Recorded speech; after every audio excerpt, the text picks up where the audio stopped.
Well, thank you very much. It's an honor to have President Zelensky of Ukraine, and we've been working very hard, very close. So we've actually known each other for a long time. We've been dealing with each other for a long time and very well. We had little negotiation spat, but that worked out great. I think for both countries, I think for the world, actually, beyond both countries. And we have something that is a very fair deal. And we look forward to getting in and digging and working and getting some of the rare earth.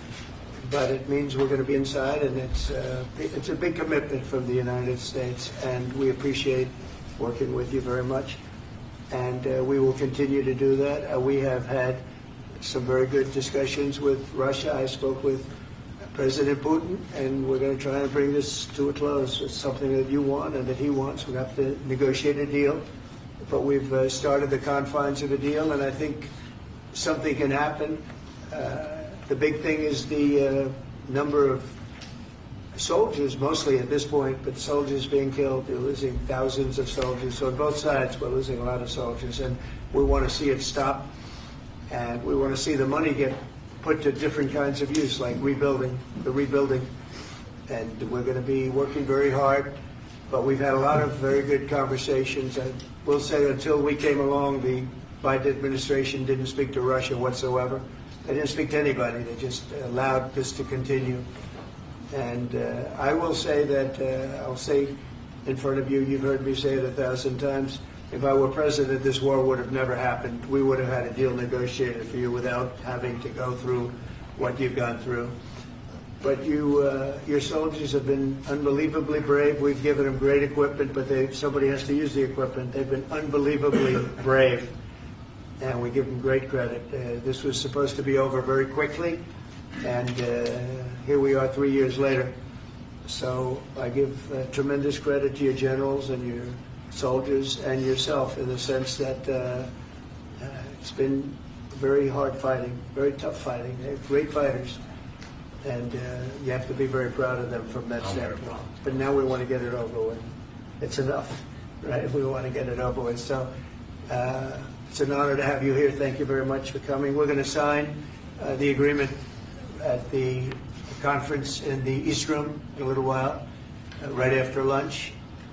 And we'll be having lunch together. We're also discussing some other things. And we appreciate everybody being here. It's somewhat of an exciting moment, but the really exciting moment is when they stop the shooting and we end up with a deal. And I think we're fairly close to getting that, and an honor to have you. And please, I'd like to say something. No, thanks so much, Mr. President. Thank you for the invitation. And really, I hope that this first document will be the first step to real security guarantees for Ukraine, our people, our children. I really count on it. And of course, we count that America will not stop support. Really, for us, it's very important to support and to continue it. I want to discuss it with details further during our conversation, and of course, the infrastructure or security guarantees. Because for today, I understand what Europe is ready to do. And of course, I want to discuss with you what the United States will be ready to do. And I really count on your strong position to stop Putin. And you said that enough with the war. I think that is very important, Ben, to say these words to Putin at the very beginning of war, because he is a killer and terrorist. But I hope that together we can stop him.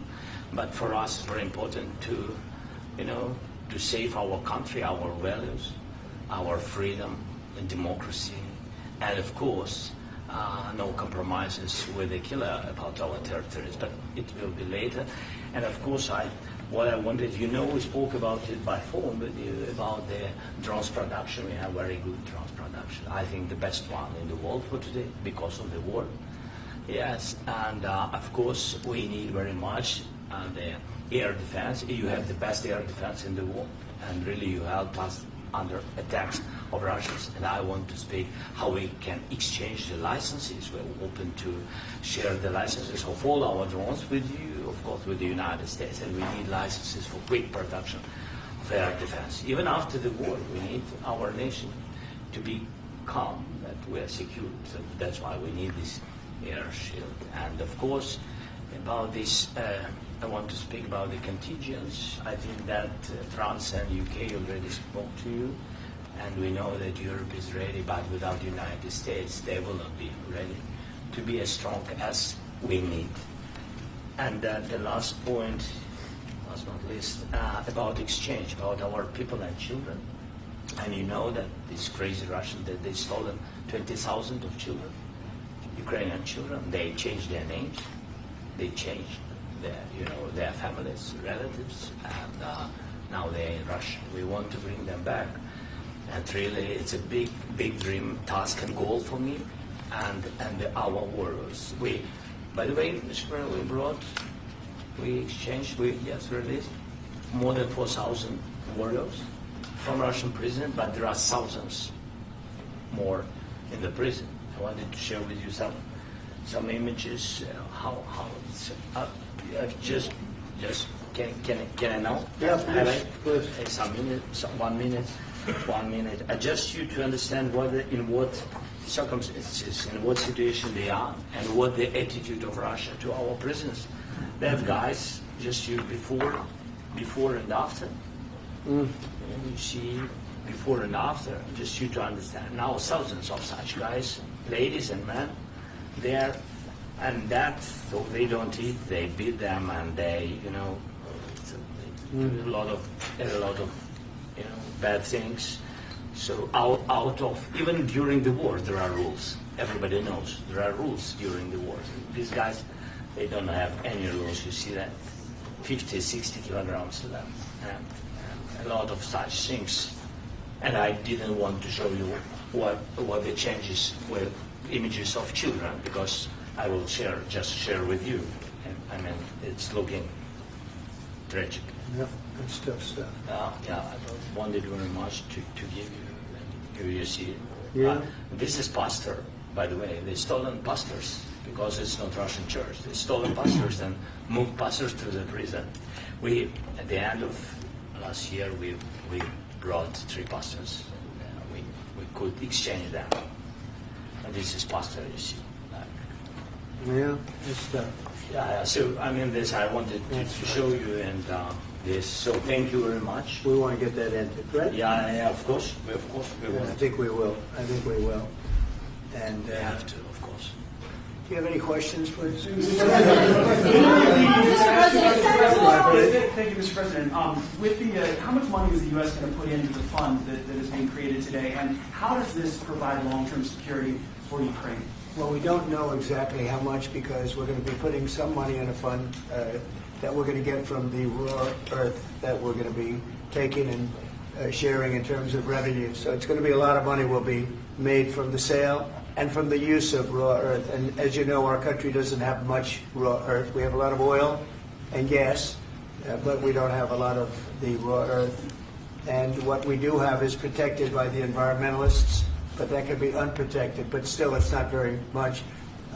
They have among the best in the world in terms of raw earth. So we're going to be using that, using it for all of the things we do, including AI and including weapons and the military, and it's really going to very much satisfy our needs. So it's something that just worked out really well. We have a lot of oil, and we have a lot of gas, we have a lot, but we don't have raw earth. So this has just about every component of the raw earth that we need for computers, for all of the things we do. And this puts us in great shape. And on long-term security for Ukraine, how does this provide? I think they're going to have great luck. I think once we make the agreement, that's going to be 95% of it. They're not going to go back to fighting.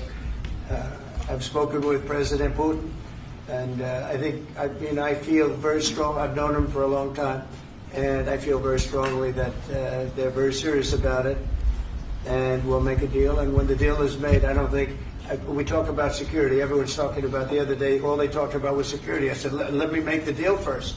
I have to make the deal first. I don't worry about security right now. We have to have a deal, because right now, last week, 2,000 soldiers died on both sides. 2,000. And they're losing 1,000, 2,000, 3,000 a week. So as we sit here and we talk, people are getting shot and dying on the battlefield. And, they're not American soldiers, but they're Russian soldiers and they're Ukrainian soldiers, and we want to be able to stop it. And we want to be able also to spend money on other things. We don't want to, this is a tremendous amount of money. And what the Biden administration did was terrible. They were giving money, but they had no security on the money. Europe, as you know, gave much less money, but they had security. It was in the form of a loan. They get their money back, and we didn't. And now, at least we're protected because the American taxpayer has to be protected too. But this is an incredible agreement for Ukraine because we have a big investment in their country now, and what they have, very few people have. And we're able to really go forward with very, very high-tech things and many other things, including weaponry that we're going to use in many locations, but that we need for our country. Mr. President, This allows us to do this. will you continue I'm sorry. sending military aid? Yes, go ahead, please. If I can just, yes. In the document, there is one of the very important points. If we speak about business and investment, we never had LNG terminals in Ukraine. This document will open. I mean, the next document, but anyway, here we see in the framework, we see a really goodwill for this. LNG terminals for us is very important, and I think for security of European continent. We have the biggest storage, gas storage. We have the biggest in Europe, yes. Yes, and we can use it. Use it for LNG. Use it for LNG, and we will do it. And really, we can help Europe because Europe really helped. President Trump said that they made less support, but yeah, our friends and they are our very supportive partners. They really gave a lot, Mr. President. They did. They gave a lot, but they gave much less. No. Much less. No. No. Okay.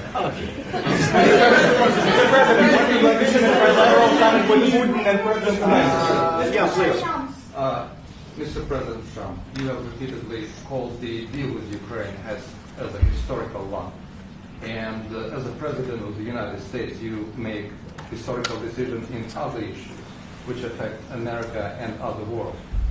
So what place in the world history do you want to take? And do you associate yourself with any famous historical figures?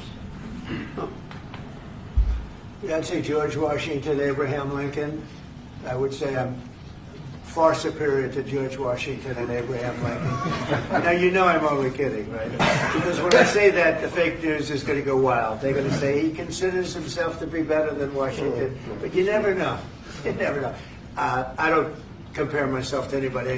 I'm here to do a job. We've had a great 35 days or whatever it might be, a month, a little more than a month.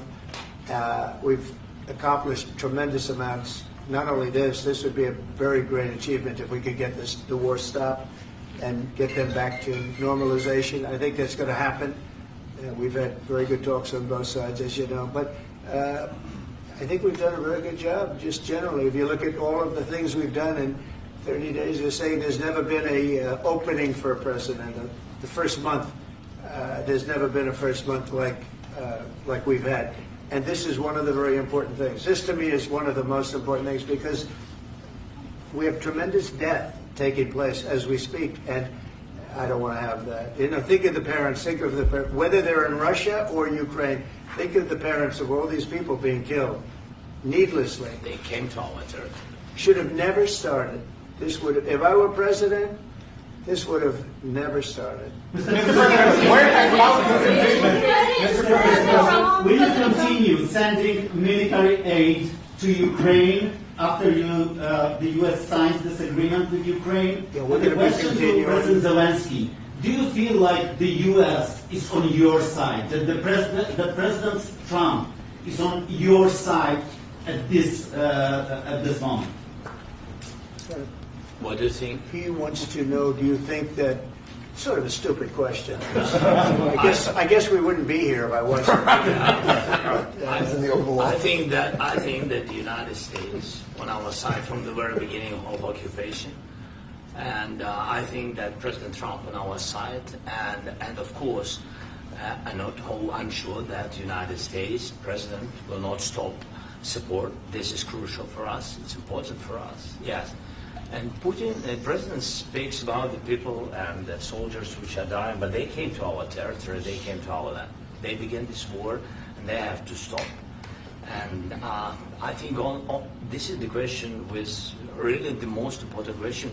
Can President Trump, I hope yes, with some other allies, to stop Putin, withdraw these enemies, our enemy, withdraw these troops from our land? And I think that you asked about the history. I think that if President, or when, he will stop Putin, if President Trump will bring peace to our country, I think he will be on this wall. We've had very, very good talks. What about military aid to Ukraine? President Zelensky just said that there will be no compromises with Vladimir Putin. I just wanted to ask both of you. Firstly, are there compromises that you think that President Zelensky is going to have to make? And President Zelensky, is there anything that you might be thinking that you may be able to offer or bring to the table, for example, elections? Thank you. I think you're going to have to always make compromises. You can't do any deals without compromises. So certainly he's going to have to make some compromises, but hopefully they won't be as big as some people think you're going to have to make. That's all. That's all we can do. I'm here as an arbitrator, as a mediator to a certain extent between two parties that have been very hostile. To put it mildly, they've been very hostile. There's been a vicious war. There's been a vicious war. You know, it's a very level battlefield, and those bullets go out, and as I've said many times, we were talking about it with Pete, many times the only thing stopping those bullets is a human body. And in the case we're talking about, generally young human bodies are stopping a lot of bullets. It's dead level. That's why it's great farmland. It's great land. It's great farmland, but there's very little protection against the bullets that are being, and other things that are being shot. So all I can do is see if I can get everybody at the table and get an agreement. And I think we're going to end up with an agreement. Otherwise, I wouldn't probably be even here today. Mr. President, I've got two questions for you. You think ultimately your legacy will be the peacemaker and not the president that led this country into another war and ended foreign wars? And I've got a question. I hope it will. I mean, I hope I'm going to be remembered as a peacemaker. This would be a great thing if we could do this. I'm doing this to save lives more than anything else. Second is to save a lot of money, but I consider that to be far less important. So I hope I'm going to, thank you, Brian, for that question. It was a nice question. I hope I'll be known and recognized as a peacemaker. This would be a great thing to solve. This is a very dangerous situation. You know, this could lead to a third world war. This was headed in the wrong direction. If this election were lost, if we didn't win this election, and we won it by a lot, that was a mandate. We won every swing state. We won the popular vote by millions and millions of votes. We won everything. The districts, you look at the areas of red, take a look at a map. This was a big mandate, and this was one of the things. I said, we're going to get this thing settled. If we didn't win, I think this could have very well ended up in a third world war, and that would not have been a good situation. What was your second question? And my second question for President Zelensky: why don't you wear a suit? Why don't you wear a suit? You're the highest level in this country's office, and you refuse to wear a suit. Just want to see if you own a suit? Yeah, problems. A lot of Americans have problems with you not respecting the dignity of this office. I will wear a costume after this war will finish. Okay. Yes, maybe one. Maybe something like maybe this. something like yours. Yes. That'd be great. Maybe something better. I don't know. We will see. Maybe something cheaper. Yeah. Thank you. Thank you. President Trump. Thank you, President Trump. You said yesterday that you President, are you going to send more arms to Ukraine in case there's no peace? Yeah, we're going to have arms to Ukraine, yeah, sure. Hopefully I won't have to send very much, because hopefully we're going to have it finished. We're looking forward to finishing this quickly. We're not looking forward to sending a lot of arms. We're looking forward to getting the war finished so we can do other things. But we very much appreciate the agreement, because we needed what they had, and we're treating, our country is now treated fairly. Biden didn't do that.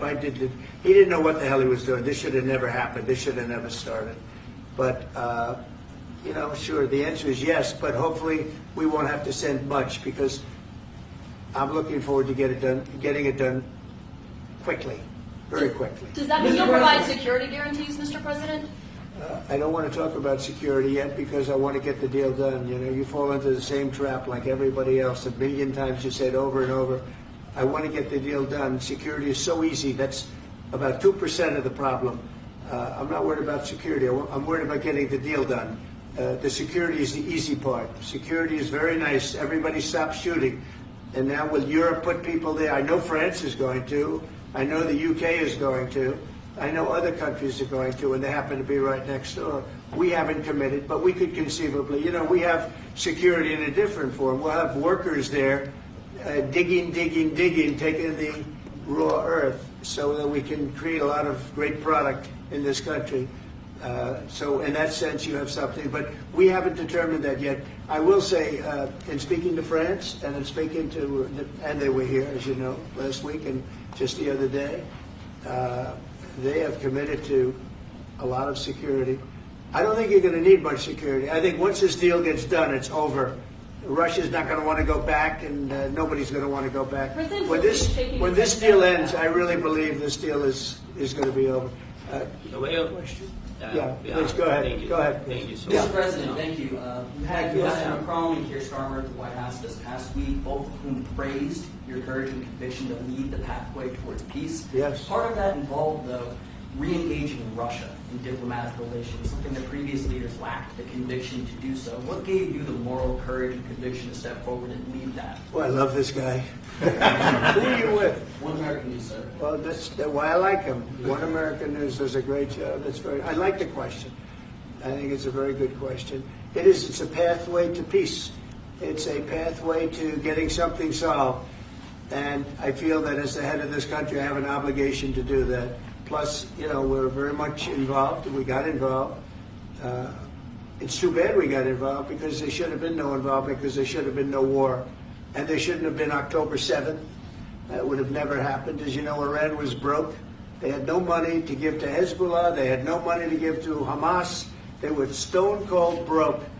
And then under Biden, they became rich as hell.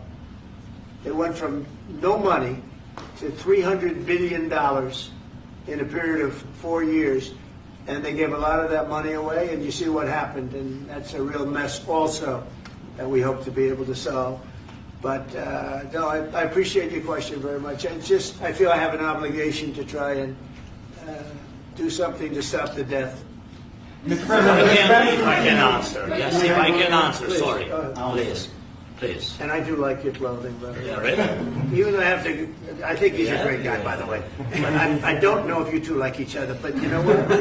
I think he's dressed. I like this guy. I think he's dressed beautiful. So I have more serious things than answer on side Yeah, question. sure, I will answer on more serious good question statement. if I can. Yes. Yeah. So please, about security guarantees and about ceasefire. We can't just speak about ceasefire and speak and speak.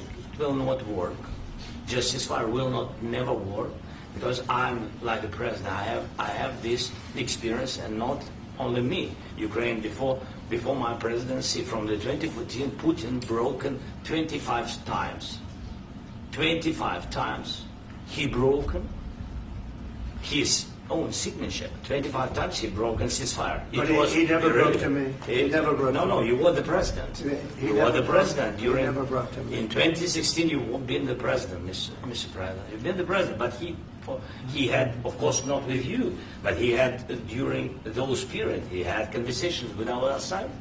And we had Normandy format, you know, the France, Germany, Ukraine, and Russia. And he broken 25 times. That's why we will never accept just ceasefire. It will not work without security guarantees.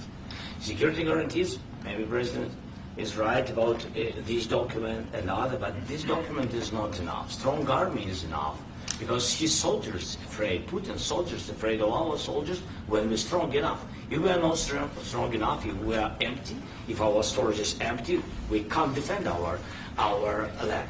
Today, you know, he knows that we have, all the world knows that we have meeting, yes? Why he's using ballistic? Putin today using ballistic on our hospitals, schools, and etc. Ballistic. So he knows that we are here and that President Trump is really have goodwill to stop this war. And you hear now the president. So why he's using? So he doesn't want to stop. He doesn't want. But I hope that we will do it. Really, we'll do it. Security. When we speak about security guarantees, when the Europeans are ready for contingents, they need USA backstop. If there will not be United States, we will not never have any contingents, strong contingents from the Europeans, because they don't want to divide allies, connection between the United States and the main and strongest ally and Europeans. And this is crucial, this is important. That's what we want to speak about very much. This is very important.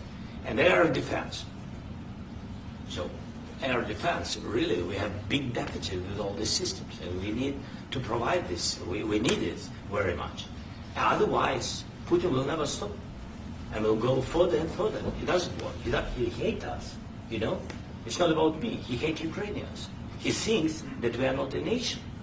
He thinks, and he shared these thoughts. I think maybe with your team also. I don't know, but with all the Europeans, in media, officially and not, he always said that there is no such country, such nation, such language, and such life like Ukrainian.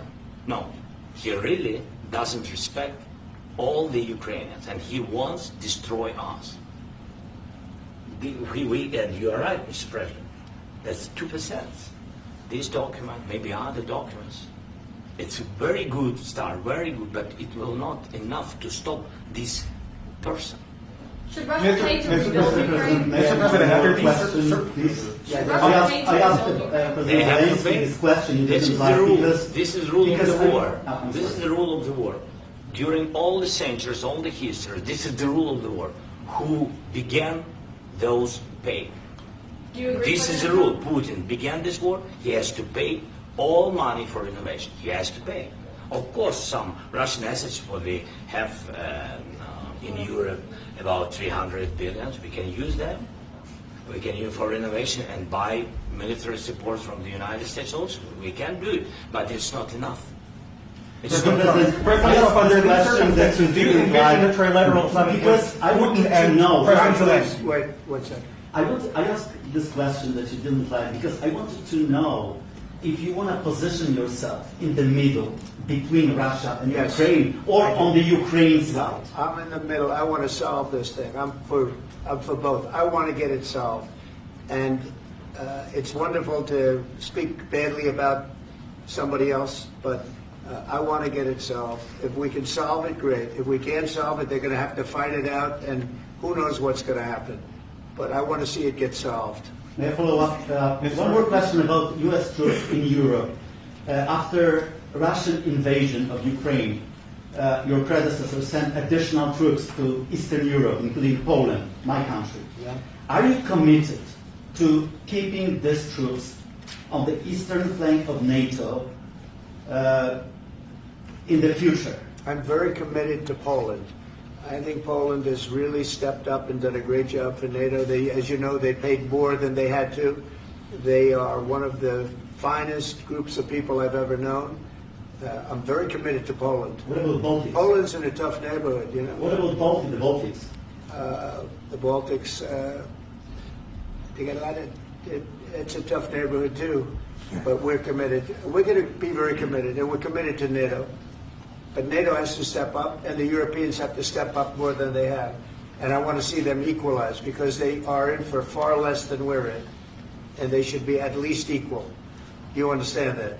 Why is the United States, we have an ocean in between, why is the United States in for so much more money and other things as Europe? With that being said, as you said, they've also been obviously very helpful. But we have put in far more than they have, and I think they should equalize. Mr. President, Mr. President, go I ahead. ask you about the agreement here today. What changed between the first time the Secretary of Defense gave President Zelensky the agreement and today for the signing? We made a deal. What was the I'm just- deciding factor? I'm a business person. We made a deal. That's what changed. A lot of the minerals- I didn't think we were going to make a deal, and We ended up making the deal, so that changed. Mr. President, what and how do you envision a trilateral summit with President Zelensky and Putin? I don't know, under but these well, circumstances? they don't like each other. I can tell you that. They do not like each other. This is not a love match, and it's unfortunate. That's why you're in this situation. The United States should not have allowed this to happen. Okay, the United States, run by a man that didn't know much. I'm going to be very nice. Run by an incompetent person, very incompetent person, should never have allowed this to happen. I've stopped wars. I've stopped many wars. My people will tell you, I stopped wars that nobody ever heard about. I stopped wars before they ever started. You can look at some of, I could give you a lot of nations that would tell you right now they were probably going to war. I could tell you right now there's a nation thinking about going to war on something that nobody in this room has ever even heard about. Two smaller nations, but big, still big. And I think I've stopped it. But this should have never happened. Sorry, just a second. About any negotiations. First of all, I want really to tell you, and I think that everybody understands that Ukraine, more than Ukrainians, nobody wants to stop this war. But at the future, any negotiations, it's understandable that two sides of the war, not Russia and the United States, because this is not the war between Russia and the United States. This is war of Russia against Ukraine and Ukrainian people. So these two sides will be at the will be at the negotiation table. Then of course United States, like the strongest partner of the Ukraine, and of course Europe. I think Europe is very important. I want to speak about it with the President. Yes, Europe is very important for us because we really defend Europe for today. All Europeans really recognize that we are defending life and they have real life and our people are dying. That's why they helped us. And also it's about the need. Yes, between, like the President said, you have big, nice ocean. Yes, between us. But if we will not stay, Russia will go further to Baltics and to Poland, by the way. But first to the Baltics. It's understandable for them because they've been in the USSR. You know, they've been one of the republics of the USSR, and Putin wants to bring them back to his empire. It's a fact. And when he will go there, if we will not stay, you will fight your American soldiers. It doesn't matter, do you have ocean or not, your soldiers will fight. Mr. President, would you be willing to visit Ukraine, maybe Kyiv or Odessa, which is going to be a third year of the Black Sea? It was my question. I'm sorry. I don't want to talk about Odessa now. Let's not talk about Odessa. I want to talk about making a deal, getting peace. We don't have to talk about Odessa, but a lot of cities have been destroyed, a lot of cities that are not recognizable. There's not a building standing. No. And a lot of things. Mr. President, you have to come and to look. No. We have very good cities. Yes, a lot of things have been destroyed, but mostly cities alive, and people work, and children go to school. Sometimes it's very difficult. Sometimes closer to front line, children have to go to underground schools or online. But we live. Ukraine is fighting, and Ukraine lives. This is very important. And maybe it's Putin is sharing this information that he destroyed us. Well, he lost 700,000 people, 700,000 soldiers. He lost everything. Yes. So. Mr. President, one more. I mentioned Poland. On a mineral deal, Please, go ahead. President, when did you last speak with President Putin? And what did he say that A couple of days ago. And what did he tell you that gave you the assurance that he wanted peace? Well, that's what I do. My whole life is deals. I know pretty good. And I've known him for a long time. I've dealt with him for a long time. He had to suffer through the Russia hoax. You know, Russia was a hoax. It was all Biden. It was nothing to do with him. So he had to suffer through that, and he was able to do that. I think that he wants to make a deal, and he'd like to see it end. That's all I do. That's what I do. My whole life, that's what I do, is make deals. And I'm in the middle of a mess, because this is a real mess. It's a very dangerous one. If this doesn't get solved now, it's not going to get solved for a long time. So I hope we're going to get it solved. In the back, please. Thank you, Mr. President. Prime Minister Starmer claims repeatedly that his government believes in free speech and does not engage in censorship. But his country's government arrests people for memes and thought crimes, and even more worrisome is pressuring American companies to censor Americans on his behalf. How can he be a reliable, trustworthy partner when he says things that are demonstrably false on such an important topic? Well, we actually spoke to him about that yesterday, and we thought they took it very, very much too far. JD was very strong on it. So was I. So was Marco, and we've been speaking to him about it. Marco, would you like to say something about it? Yeah, we have concerns, obviously, with the conduct of various, particularly as it impacts Americans. And there's real concern that American speech, which is online, could fall into the hands of British or any country's jurisdiction. And so this is a point the Vice President made at Munich, and I think it's a very compelling one that what unites us with Europe, as much as anything else, is these shared values, and one of them being free speech. And so if Americans are threatened by it, we're going to need to take action in that regard. Mr. President. It's actually a very important question. We spoke about this in detail with the Prime Minister, the Foreign Secretary, and others at lunch yesterday. And I know that Secretary of Commerce Lutnick followed up in private meetings last night. This is really important. We believe Americans have the right to speak their mind, even if we in this room disagree with them. They have the right to speak their mind in the public square, which is often online these days. And we're going to defend that right as it pertains to American companies and American citizens vigorously if we have to. I do think that under the President's leadership, we're going to find common ground with our friends in the UK on this question, but it remains to be seen. The principle that will guide us is we believe in free speech in this country, and we'll fight for it for American citizens. Mr. President, on the deal, is there another oil and gas component to the deal? Is it all critical? A little bit. We'll see. On LNG? But we're not really looking for that so much. We got a lot. We have more than anybody in the world, by far. So no, we're not talking about it too much, but a little bit. I think it affects also, but for the most part, no. And sir, is there any agreement from Ukraine to purchase U.S. LNG as part of the deal, or is that on the table at all? No, we don't need that. Some of those minerals are in the east, Mr. President. You just mentioned that you'd spoken to Vladimir Putin a couple of days ago. Just to be clear, that's a new call, not the one that you... I've spoken to him on numerous occasions. Okay. And how was the latest call? What did you discuss? How did it go? Are you serious with that question? I am. I'd love to know. It went well. I think we're going to have a deal.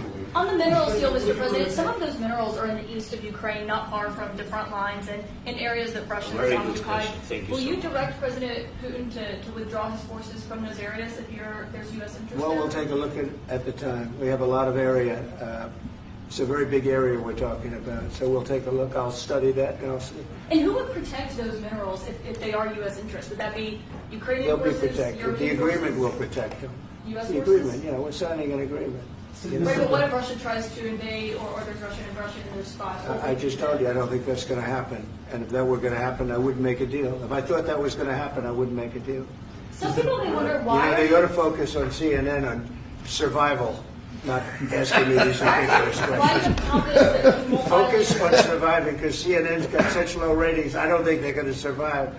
Let's go. One more. I already mentioned Poland. Poland was under Russian control for decades after the Second World War. When I was a kid, I looked at the United States not only as a most powerful country, richest country in the world, the country that has great music, great movies, great muscle cars, but also as a force for good. And now I'm talking with my friends in Poland, and they are worried that you align yourself too much with Putin. What's your message for them? Well, if I didn't align myself with both of them, you'd never have a deal. You want me to say really terrible things about Putin and then say, "Hi, Vladimir, how are we doing on the deal?" It doesn't work that way. I'm not aligned with Putin. I'm not aligned with anybody. I'm aligned with the United States of America. And for the good of the world, I'm aligned with the world. And I want to get this thing over with. You see the hatred he's got for Putin. It's very tough for me to make a deal with that kind of hate. He's got tremendous hatred. And I understand that, but I can tell you the other side isn't exactly in love with, him either. So it's not a question of alignment. I'm aligned with the world. I want to get the thing set. I'm aligned with Europe. I want to see if we can get this thing done. You want me to be tough? I could be tougher than any human being you've ever seen. I'd be so tough. But you're never going to get a deal that way, so that's the way it goes. All right, one more question. Hey, I want to respond to this. So look, for 4 years in the United States of America, we had a president who stood up at press conferences and talked tough about Vladimir Putin, and then Putin invaded Ukraine and destroyed a significant chunk of the country. The path to peace and the path to prosperity is maybe engaging in diplomacy. We tried the pathway of Joe Biden of thumping our chest and pretending that the President of the United States' words mattered more than the President of the United States' actions. What makes America a good country is America engaging in diplomacy. That's what President Trump is doing. Can I ask you? Sure. Yeah? Yeah. Okay. So he occupied our parts, big parts of Ukraine, part of East and Crimea. So he occupied it on 2014. So during a lot of years, so I'm not speaking about just Biden, but those time was Obama, then President Obama, then President Trump, then President Biden, now President Trump, and God bless, now President Trump will stop him. But during 2014, nobody stopped him. He just occupied and took. He killed people. You know what the contact line? 2015. 2014 and 2014. Yeah. So I was not here. Yeah, but that's exactly right. Yes, but during 2014 till 2022, yeah, the situation the same. That people have been dying on the contact line. Nobody stopped him. You know that we had conversations with him, a lot of conversations, my bilateral conversation, and we signed with him, me, like a new president. In 2019, I signed with him the deal. I signed with him, Macron and Merkel, we signed ceasefire. Ceasefire. All of them told me that he will never go. We signed with him with gas contract. Gas contract. Yes, but after that, he broken this ceasefire.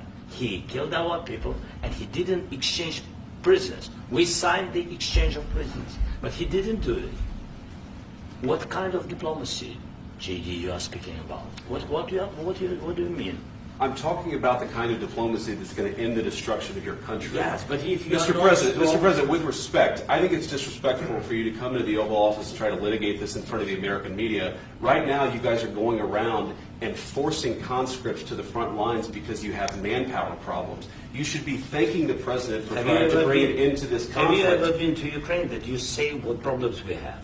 I have been to. Come once. I've actually watched and seen the stories, and I know what happens is you bring them on a propaganda tour, Mr. President. Do you disagree that you've had problems bringing people into your military? And do you think that it's respectful to come to the Oval Office of the United States of America and attack the administration that is trying to prevent the destruction of your country? A lot of questions. Let's start from the beginning. Sure. First of all, during the war, everybody has problems. Even you, but you have nice ocean and don't feel now, but you will feel it in the future. God bless. You don't know that. God bless. You don't God know bless. that. You will not have a war. Don't tell us what we're going to feel.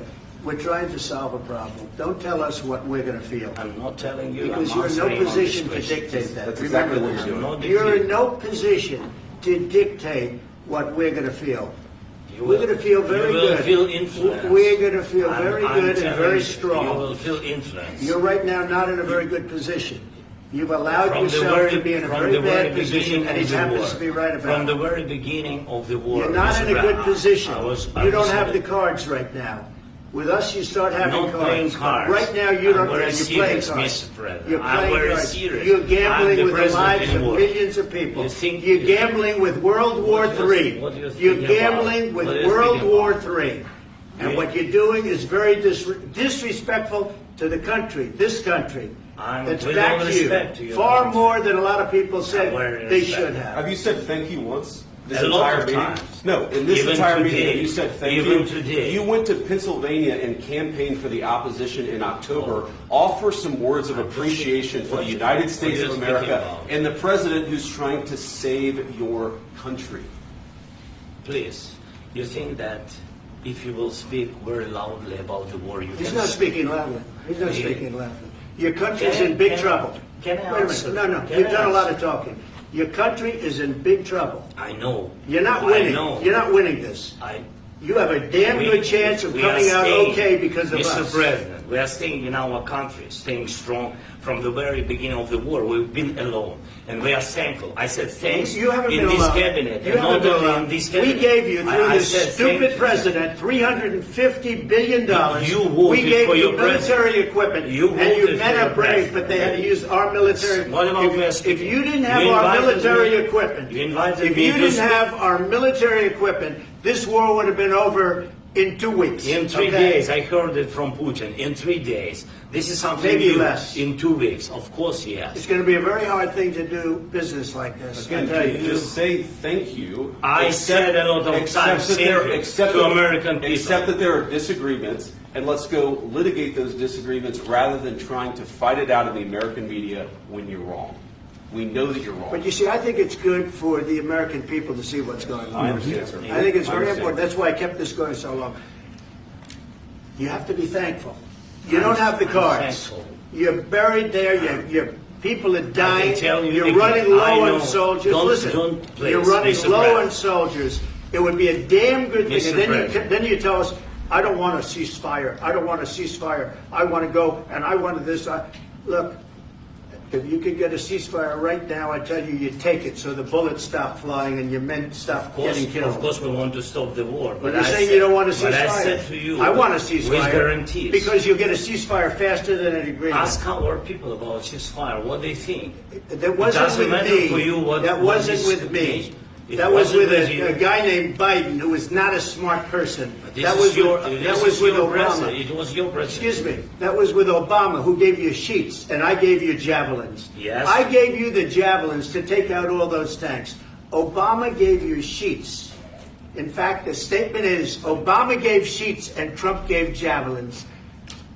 You got to be more thankful, because let me tell you, you don't have the cards. With us, you have the cards. But without us, you don't have any cards. One more question to Mr. Vice President. I'm sorry. It's going to be a tough deal to make, Um, because the attitudes have to change. What if Russia breaks ceasefire? What if Russia breaks peace talks? What do we do then?